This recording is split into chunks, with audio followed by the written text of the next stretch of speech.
اللہ کا قرآن تو میرے اور آپ کے لیے، ہم سب کے لیے، ہم سب کی ہدایت کے لیے، ساری انسانیت کی ہدایت کے لیے نازل ہوا۔ یہ قرآن کئی اعتبار سے ایک معجزہ ہے، علم کے اعتبار سے بھی،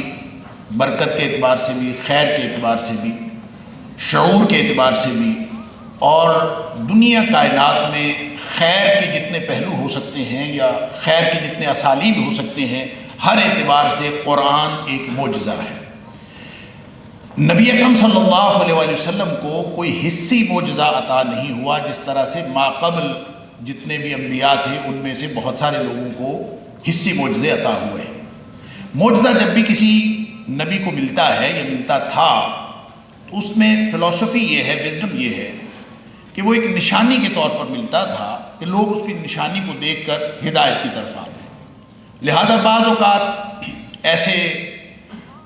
انبیاء کے پیروکار گزرے یا انبیاء کے وہ امتی جنہوں نے بعد میں تسلیم بھی نہیں کیا، جو گویا صرف امت دعوت کی حد تک رہے، امت اجابت نہیں بن سکے، ان لوگوں نے بعض اوقات معجزے مانگ کر بھی لیے اور اللہ تعالیٰ نے عطا کر دیے۔ اور جب مانگ کر معجزہ لیا جاتا ہے تو وہ ایک بڑی خوفناک سچویشن بن جاتی ہے کہ اس کے بعد پھر اگر کوئی معجزہ دیکھ کر بھی ایمان نہ لائے تو وہ قوم تباہ و برباد ہو جاتی ہے۔ یہ اللہ کا قانون ہے۔ لہذا عروج و زوال کی پوری داستان جو اقوام کی ہے، اور خاص طور پہ وہ 6 اقوام جو خطہ عرب سے تعلق رکھتی تھیں اور تباہ و برباد ہو گئی، قرآن کا تذکرہ بار بار کرتا ہے تاکہ یہ سمجھ آ جائے کہ جب معجزہ دیکھ کر کوئی قوم نہیں مانتی تو پھر وہ اللہ کے عذاب کا شکار ہو جاتی۔ اور خاص طور پر وہ معجزہ جس کو تسلیم، جس کو مانگا ہو، خود درخواست کر کے لیا ہو۔ لہذا تاریخ انہی معجزات سے بھری پڑی ہے۔ اور ایک پہلو میں عرض کر کے پھر بات کو آگے بڑھاتا ہوں کہ نبی اکرم صلی اللہ علیہ وآلہ وسلم سے بھی مطالبہ ہوا تھا۔ ایک حدیث میں آتا ہے کہ کفار مکہ نے کہا کہ اگر یہ صفا کی پہاڑی سونے کی بن جائے تو پھر ہم ساری مسلمان ہو جائیں گے، ہم مومن بن جائیں گے، آپ یہ کریں کہ صفا کی پہاڑی کو سونے کا بنا دیں۔ نبی چونکہ ایک ہی طمع اور لالچ لے کے آتا ہے کہ انسانیت جہنم سے بچ کر جنت میں جانے والی بن جائے، لہذا نبی اکرم صلی اللہ علیہ وسلم نے اللہ کے آگے دعا کر دی کہ یا اللہ یہ صفا کی پہاڑی سونے کی بنا دیں تاکہ لوگ مومن بن جائیں، جہنم سے بچ جائیں، جنت میں چلے جائیں۔ تو خود نبی کریم صلی اللہ علیہ وسلم فرماتے ہیں، طبرانی کی روایت ہے کہ ایک فرشتہ اللہ کریم نے بھیجا اور فرشتے نے آ کر مجھے کہا کہ اے حبیب صلی اللہ علیہ وسلم، اللہ آپ کو سلام کہتے ہیں اور ساتھ اللہ نے یہ پیغام بھیجا ہے کہ اگر آپ چاہیں، آپ کی چاہت یہ ہو کہ سونے کی پہاڑی بن جائے، صفا کی پہاڑی سونے کی بن جائے تو ہم بنا دیتے ہیں، لیکن ایک بات یاد رکھیں، فمن کافر منہم، اس کے بعد اگر ان میں سے کچھ لوگوں نے نہ مانا پھر بھی کافر رہے،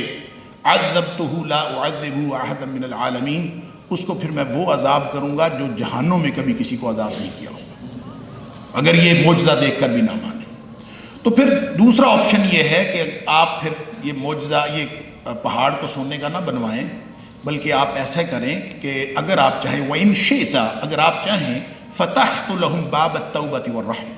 میں ایسا کرتا ہوں، میں آپ کی امت کے لیے رحمت کا اور واپسی کا دروازہ کھلا رکھتا ہوں۔ نبی اکرم صلی اللہ علیہ وسلم فرماتے ہیں قلت بلا، میں نے اسی وقت کہہ دیا باب التوبۃ والرحمہ، اللہ میری امت کے لیے واپسی اور رحمت کا دروازہ کھلا رکھنا۔ یہ نبی اکرم صلی اللہ علیہ وسلم جو رحمت للعالمین ہیں، ان کی چوائس ہے، وگرنہ اللہ کا قرآن جیسا معجزہ نازل ہونے کے بعد اگر امت نہ مانے تو ان کے اوپر تو اب تک عذاب آ چکا ہوتا۔ یہ تو نبی اکرم صلی اللہ علیہ وآلہ وسلم کی چوائس ہے، آپ کی رحمت للعالمین ہونے کا ایک مظہر ہے، اور آپ کی اس چوائس پر اللہ کی رحمت ہے کہ ہمارے لیے واپسی اور رحمت کا دروازہ کھلا ہے۔ وگرنہ قرآن جیسا معجزہ جو باقی حصی معجزے آئے اور لوگوں نے نہیں مانا اور قومیں تباہ و برباد ہو گئیں، ہم قرآن کو نہ مان کے بھی مسلمان ہیں اور اچھے بھلے پھر رہے ہیں، زندگی گزار رہے ہیں، اور یہ 58 اسلامی ملک، کتنے لوگوں میں کتنے پرسنٹ لوگ قرآن کے ساتھ جڑے ہوئے ہیں، کتنے لوگوں کی زندگیاں قرآنی زندگیاں ہیں، کتنے لوگوں کی زندگیوں میں قرآن داخل ہے، ہم سب بہت اچھی طرح جانتے ہیں۔ اس کے باوجود اللہ کا عذاب نہیں آ رہا تو یہ اللہ کی رحمت